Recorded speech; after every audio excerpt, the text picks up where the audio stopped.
pass you by. Hope the winds of change will change your mind. I could give 1,000 reasons.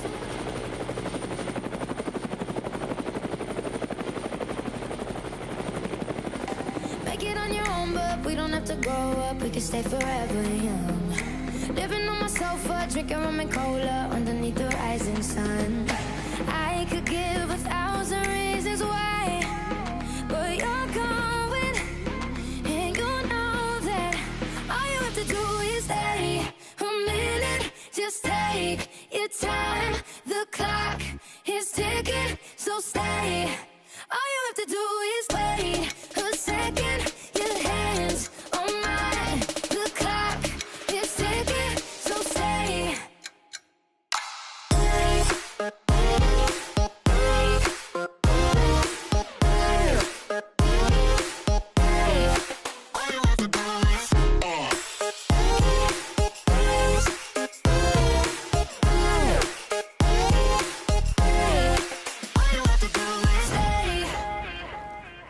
Won't admit what I already know.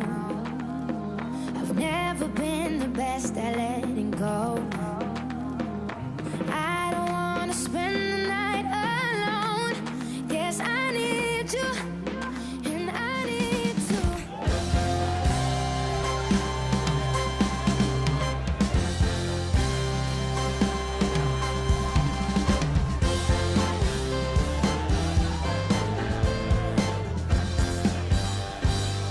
I was late for work on Monday. Tuesday, she never called.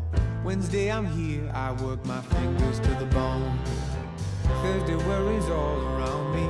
Friday, I can barely breathe. I need a cure for the hurt that's ailing me. You feel no pain when your feet start moving. Just let loose and you feel alright.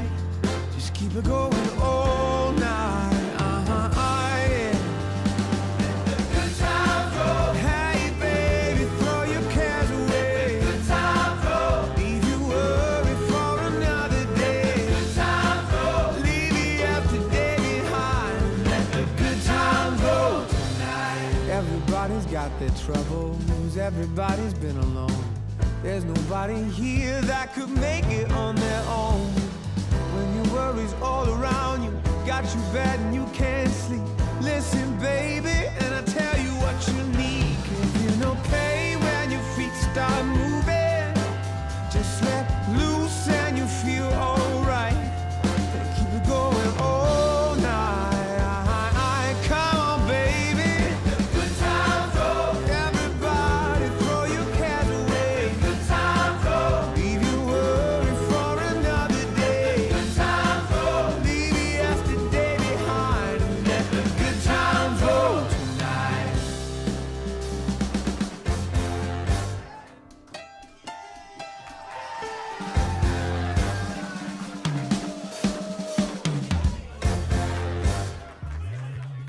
Hi there, I'm Chris Witt, cinematographer, director of photography, filmmaker.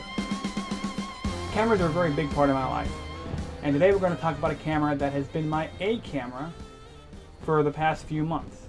Now, I'm sure plenty of you have seen my review on the RX10 Mark II, which I still think is a great camera, especially when it comes to narrative filmmaking, getting a low light and depth of field. But what if you want to record for longer than 30 minutes? What if you need a true video camera? Well, right here's your answer. Today we're talking about the Panasonic FZ2500.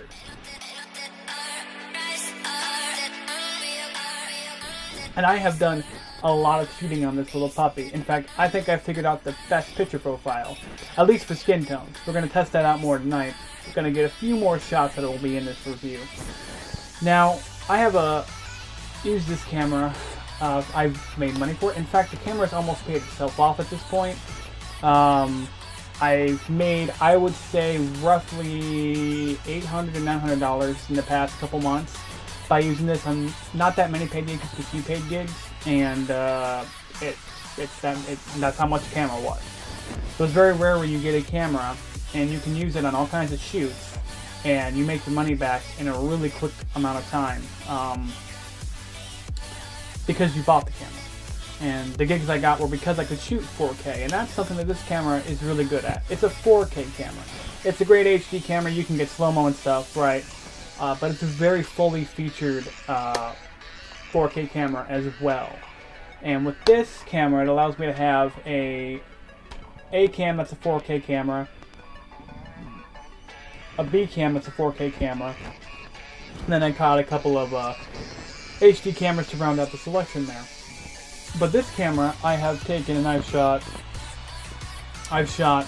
gigs in Chicago. I have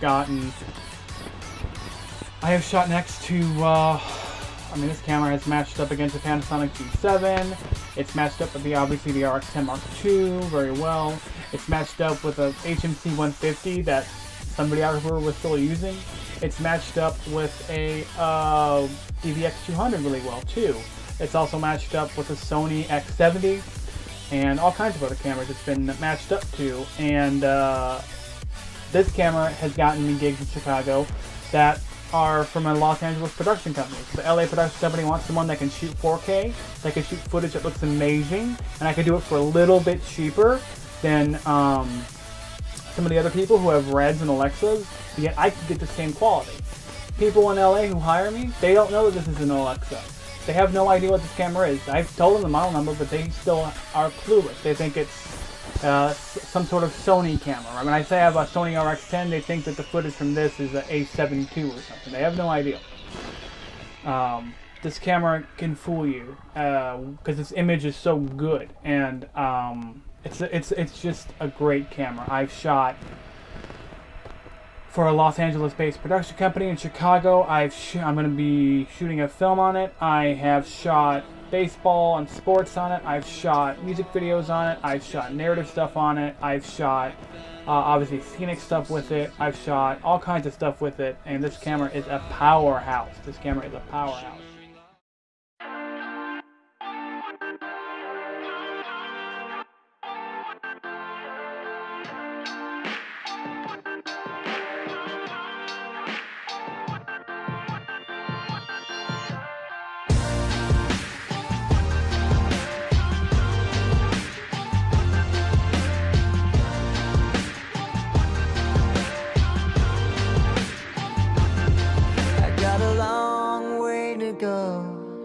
And a long memory.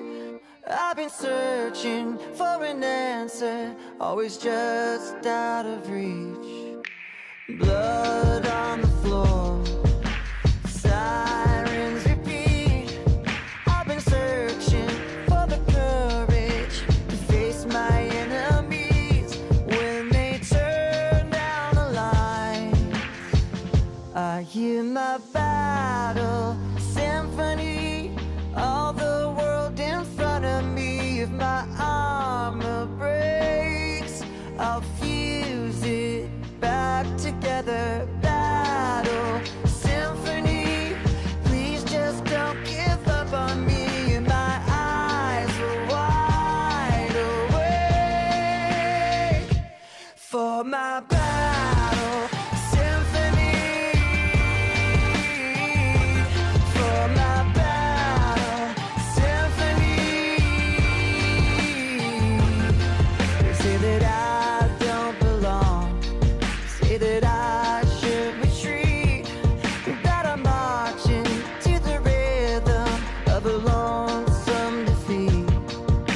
The sound of your voice puts the pain in reverse.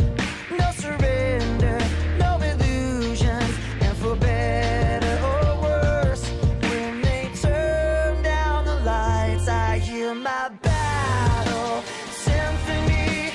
All the world. The lens and the camera combination are insane. Now, don't get me wrong, this is not gonna obviously replace anything that's a little bit more expensive, although I don't think you should buy anything more than an LS300 because all these cameras are coming out and blah blah blah. There's, what are they really giving you, Not much. There's not much that a FS5 can't do that this camera can't, It can shoot 4K 30p. The FS5 can shoot 4K 30p. It's just, this camera is very underrated, and this is my A camera as a paying videographer that does events, corporate, and narrative filmmaking. So what's really good about the Panasonic FC2500, the reason why it is such a good video camera, first and foremost, it's got neutral density filters. It's got 4 stops of ND built in on the side of the lens here, and it's got tactile response. So you know that you're switching the ND, when you're switching it, how you're switching it. It's not accidental, and it is a huge help. It really transforms this camera because I don't have to bring anything else with it. The camera, a battery, I'm good. I can shoot all day, all night. Maybe bring a shoulder rig if I'm really worried about keeping it steady, but the neutral density filter really helps me lower my kit size down, and that's very important for me as someone who sometimes I have to take a line train or a subway train to a client's shoot because there's just no other way to get there. Parking is too expensive and too difficult and not enough spaces. So I don't always get the choice of driving a car, so I have to have a small kit, and this camera with the neutral density filter definitely helps that. Now, the only negative with the ND filter is when you're recording, you can't change it while recording. You have to stop and change it. Not a huge deal. This lens isn't the fastest in the world, and if you're zoomed in a bit, you're already at f5 or f4 or 5, so you can just crank down that iris to about f8 and you're going to be fine. And then stop, change your ND filter. Not a big deal.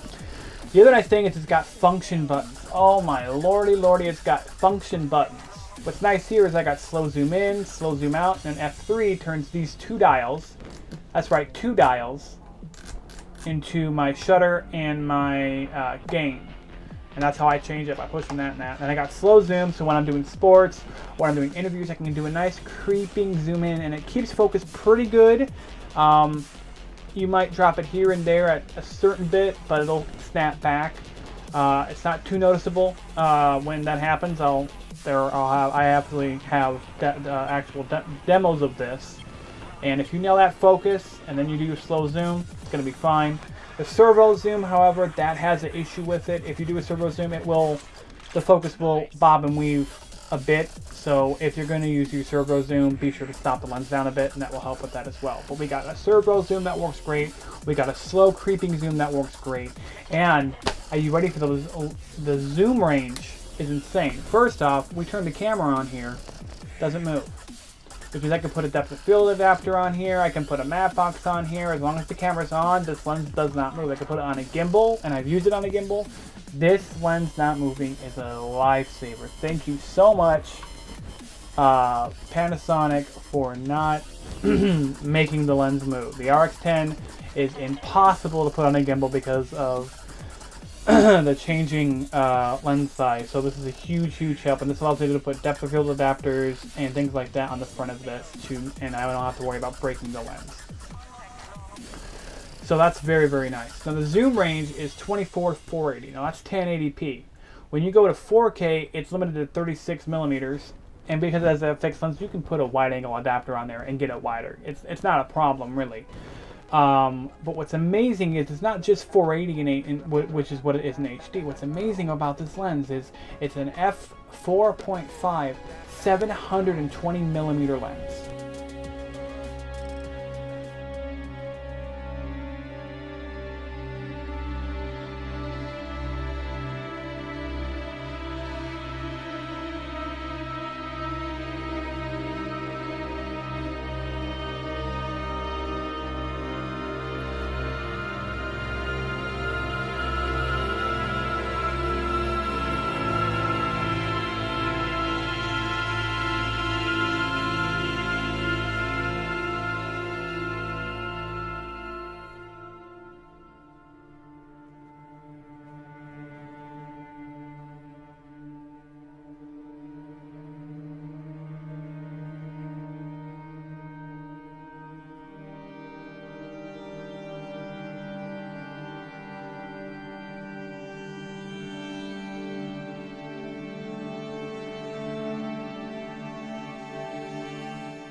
Do you know how much that would cost you to get on a 35mm sensor?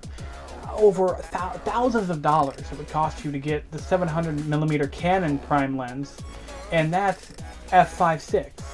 You're beating the most expensive glass you can buy on this camera. Same with the RX10, but same with this camera.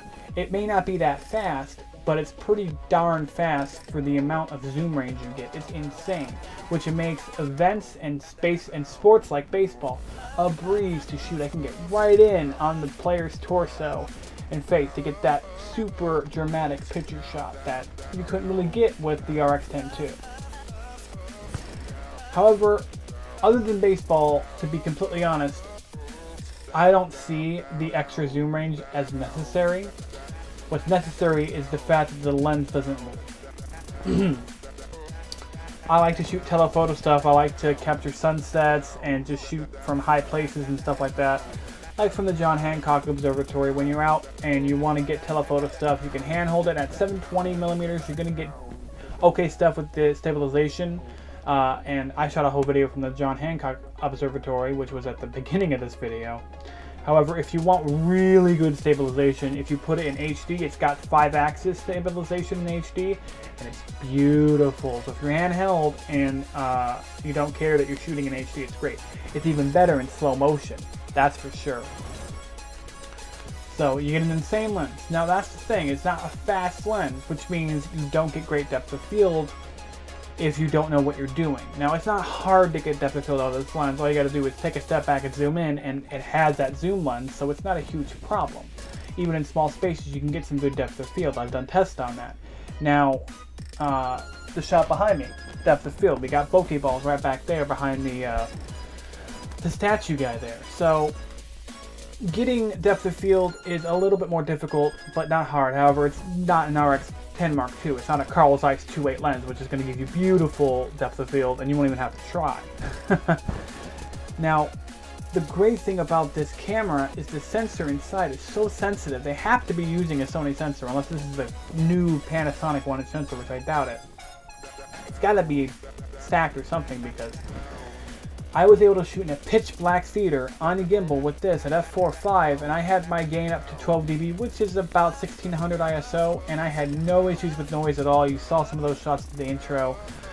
It's peachy clean, no problem, and if you had an issue with some of the noise, you could just neat video it out. However, if you do get a little bit of noise, if you're underexposed or whatever, on this camera at 12 dB or whatever, or 1600 ISO, it's very filmic, it's very fine grain, and when you scale that back down to 1080, no one's going to see it, and if you're still worried about it, just go ahead and put some neat video on it. But this is a low light camera. You can do some pretty good low light shooting with it. The RX10 II is even better, but this is pretty darn amazing. It definitely has a newer sensor than the RX10, because the low light and noise levels are much lower, because we're at f4.5 here, we're not at f2.8. So this is a great low light camera. I was shocked at how good it was in low light for the lens it has on it. So now let's talk about ergonomics. Obviously, incredibly comfortable to shoot with handheld. It's so light, so awesome. On a shoulder rig, it's amazing. On a gimbal, it's amazing. I was able to go gimbal all day, all night with this camera. I had a gimbal on a shoulder rig. I had no issues with it. It wasn't heavy at all. Now, mind you, this is pretty heavy for a hybrid camera. So if you're used to like an RX10 II or an A6500, something of that lightweight, this is going to be pretty heavy because there's that big beefy lens on there, but it's a trade-off. So the other great thing that I can't do with the RX10 II, and on this extra screen here, I'm switching between the computer layout for the shot here, and I'm checking the shot via the HDMI here, the monitor I have. However, I can't actually see what I'm shooting on the RX10. This camera, flippy screen. It's got a flippy screen. You can film yourself, you can film up high, you can film down low, you can film right behind the camera, and of course, what's really great about it is you can close it all the way and protect the screen. My Sony screen's already scratched. There's no way to protect the Sony screen. This is perfect. Every camera needs a flippy screen like this, period. Come on, Sony, get with it. Now the viewfinder is amazing. It's probably one of the best viewfinders I've ever used.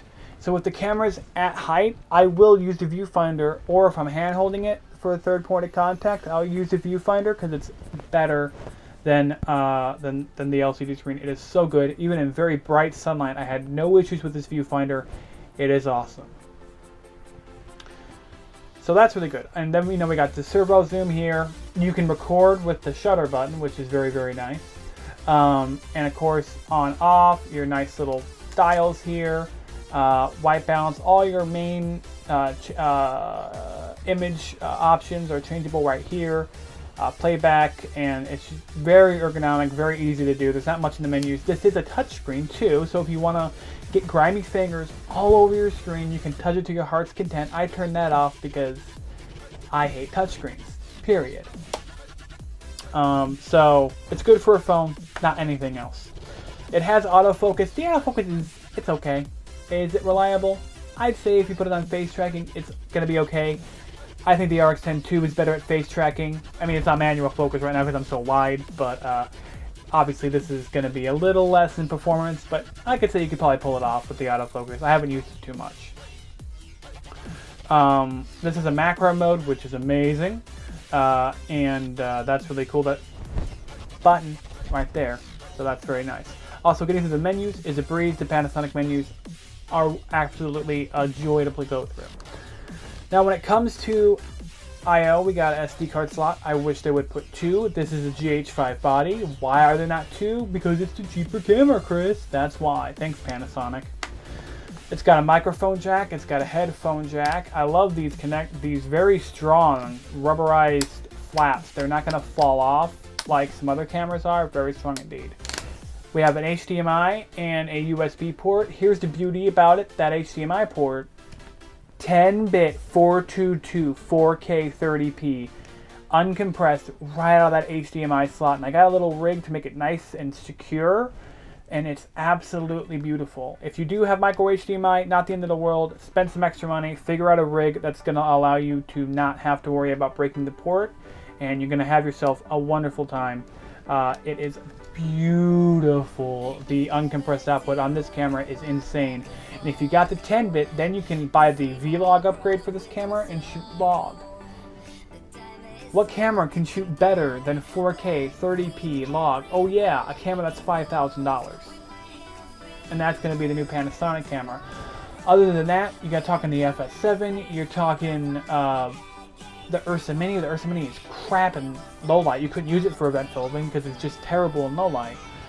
This is better in low light and has a far smaller sensor. So, I mean, you're talking really FS7 is going to be the way to go. I don't see anything else that's going to be a full-fledged video camera for you. However, there is always a GH5 for another $1,000 or the LS300. The LS300 and the GH5 are going to be your go-to options if you want to change lenses. I wouldn't buy a single thing more expensive than those two cameras because there's no point. They're not going to give you anything more than 10-bit 4K out, and the GH5 and LS300 will give you 60p. If you want 60p, 10-bit out, and 4K, spend an extra grand, get those two cameras. Otherwise, you don't need 4K 60p.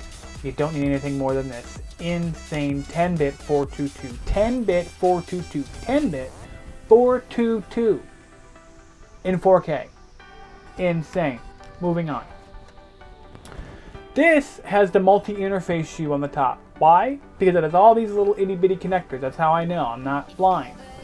Does the XLR module from the GH5 work on this camera? I cannot tell you. I have researched and researched and researched, and other than I think it was IBC, the Photokina, one of the two shows that they first announced this camera.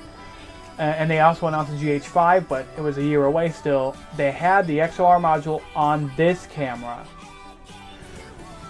No word has come out since. Is it going to be implemented via firmware upgrade? Does it work? I don't know. I would highly recommend you go to a photo store, plug that XLR hot shoe onto the Panasonic FC2500, see if it works, because if so, that's awesome. I have a very small little itty-bitty rig that gives me a nice little XLR box with phantom power, which I'll be doing a review on that product soon. I'm using it right now to record audio into the RX10 II, so I don't really care. I have solutions for that, but it would be nice to plug it in there. However, that's going to drain your battery life more, but it does have the multi-interface shoe. I don't know what accessories work with it. Now that we talked about the multi-interface shoe, it's got a little built-in microphone for scratch audio. You can accidentally turn that off. I accidentally turned it off on a really expensive gig, and people were freaking out thinking that I was supposed to record the audio for the show. Thankfully I wasn't, but make sure and double check that you're hearing audio out of your headphone jack, even if you are getting scratch audio, because you are able to turn the audio off, which is a good and a bad thing. Now, that's about it really for the camera's appearance and its I/O. There isn't much else you can use. The one negative about the I/O is the USB port over here doesn't allow you to charge the camera, whereas in the RX10 I can bring in a USB battery and keep it running all day. Which is a shame because the battery life is terrible. It's not horrible, but it's not very good. This battery will last you only about 2.5 hours. It is not GH4 or GH3 level battery. So, and it is the same battery. Same for the G7 too, same battery, but the batteries are cheap. It's not the best thing. I would recommend buying a dummy battery and getting another battery option out there. Maybe V-mount, maybe a USB battery on the cold shoe. Just, try and figure that out. If you're going to be going and shooting for, let's say, 7 hours, you're going to have to buy probably, I'd say, 4 batteries to get through 7 hours. 2.5 hours maximum battery life, 1080, 2 hours, 4K. Not the best battery life, but the battery's cheap, and it is a lot longer than the RX10 battery, so that's good. They moved the 1/4-inch thread to the dead center here, so it's very easy to get your balance. However, on a gimbal, you are going to have to counteract it by moving over because this handle is pretty heavy. So that's the overview of the body of the camera. It has really everything you need. Now, when it talks to features, did I mention, once again, I'm going to say this one more time, uncompressed, 422, 10-bit, UHD 30p, and 4K 24p on here. My model, I bought off eBay, used about a week after the camera was put up there. I believe this is probably a pre-production version that doesn't have that 4K implemented because it's not an option for me. However, it is an option for most people. Uncompressed 422 4K out. The other thing it does is it does incredibly sharp 1080 120p. I got a 4K monitor here. I can tell you right now when I lean back, I can't tell the difference between 4K and 1080p. But up close and personal, yeah, you can tell. There's no pixels. Is it a huge difference? Not really. Not many people are really ever going to have 4K screens. Shooting 4K is good, so you can downscale it to 1080. So your client will hire you for more gigs because your image looks sharper than everybody else's, which is a huge thing around here because almost nobody shoots 4K. The other great thing 4K allows you to do is to re-upscale to 4K from a 1080 final. That way you can upload to YouTube in higher bit rates. But other than that, I don't really see a point in shooting 4K. You get sharper images, obviously. You don't edit out for 4K. You just shoot it and downscale it to 1080p. That way you can mix 1080p shots and 4K shots. Allows you to reframe. 1080 is the standard. 4K is a luxury. This camera gives you that luxury. The other things it does is it shoots 1080 60, 1080 30, 1080 24. It shoots Cinema 4K 24p. It shoots UHD 30p and 24p. Obviously, you can go to PAL mode for your PAL formats. It shoots 720p as well. You can get all the way down to like ABC HD and record for 15 bazillion hours. And you can go all the way up to MP4 LCPM, which is super high quality, 150 megabits a second. Which is really good. Hopefully there will be a firmware update that will upgrade the recording capacity up to what the GH5 can give us. But we have the uncompressed output, so not really necessary. High quality 4K, high quality 1080, all the frame rates you like for in a nice compact package. And once again, you just need a good old-fashioned SD card and you'll be good to go to record 4K 1080 all day. Get a 128 gig card. Because there's only one card slot. The good news about the 128 gig card is you can shoot 4K all day long and 1080 all day long. You get a smaller card, you're not going to be able to shoot 4K. Now, when it comes to images, how does this camera actually perform? Well, I think I figured out a really nice custom preset that gives me absolutely wonderful skin tones and really allows me to grade the image and just bring it to life. This camera's image is very gradable, especially in 4K. I can take an image and just pop it into life. Here's an ungraded shot from the Chicago shoot I did from the John Hancock Observatory. I got some shots. It looks like it's a terrible shot. There's no information there. But when I pop the grade on, it's great. Make sure you add sharpening in this picture profile though. So when we go to the picture profiles down here, my highlight shadow has the highlights pulled down. I would recommend maybe taking the shadows up, making them the blacks a little blacker, because you can get some really hideous noise if you don't put contrast in and darken your image. So having the highlights saved is great because you're going to pull this image down. You want to overexpose it by a little bit so that way you can bring it down in post and get rid of any icky shadow noise. Panasonic shadows are bad. Shoot for them, plan for them, grade for them. You won't have an issue. So that's what my highlight shadow is. Where in the fuck is the... So when it goes to photo styles, I'm in custom. Now when it comes to custom, my contrast all the way down, saturation and my sharpness all the way down. Noise reduction, I leave it 0. Let the camera do some noise reduction for you. It's not going to mess up your image. It's just going to let your computer work less. Saturation, I have it 0. I can always add some. Just keep it at 0. And then hue also at 0. Now this allows you to have beautiful skin tones. Here's a shot from South Bend. I was testing it out. And tonight I'm going to test out this picture profile. But from what I can tell, it allows me to really grade the crap out of it, really bring it out. I mean, I bring it out, you grade that, it comes alive. And the skin tones are beautiful. They're a beautiful, perfect skin color. They're not red, they're not green, they're not bluish, they're perfect. They are beautiful skin tones, and they're great. Now, the other picture profile I use as well that gets you really good skin colors, good colors overall. Cinelike D is perfect if you want to shoot in camera, do no grading, give it to a client, which I have to do a lot. If I'm not going to grade it, I shoot Cinelike D. I tell them add some brightness and contrast. It should be pretty good to go. That hides the shadows. This picture profile is, hey, I'm going to go home, I'm going to spend 5 minutes on the image and move on to the next shot. That's really great. Add some sharpening in post, add your contrast in post. The picture will come alive. It will be beautiful. You'll love it. It's a wonderful camera to get beautiful skin tones for. When you can have a full-fledged video camera for $900 on eBay. $900. Both of the cameras I'm using right now, total $1,600. I can shoot 4K, 10-bit, sound up the fields, Carl's Zeiss lenses, a Leica lens. It's,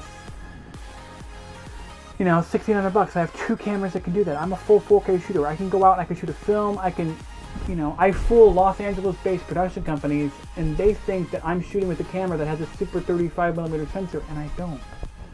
So that's the review of the Panasonic FZ2500. I've been working on this for months. I love shooting with the camera. The image is beautiful. Clients are happy. I'm happy. Everyone's happy. And at the end of the day, isn't that what matters?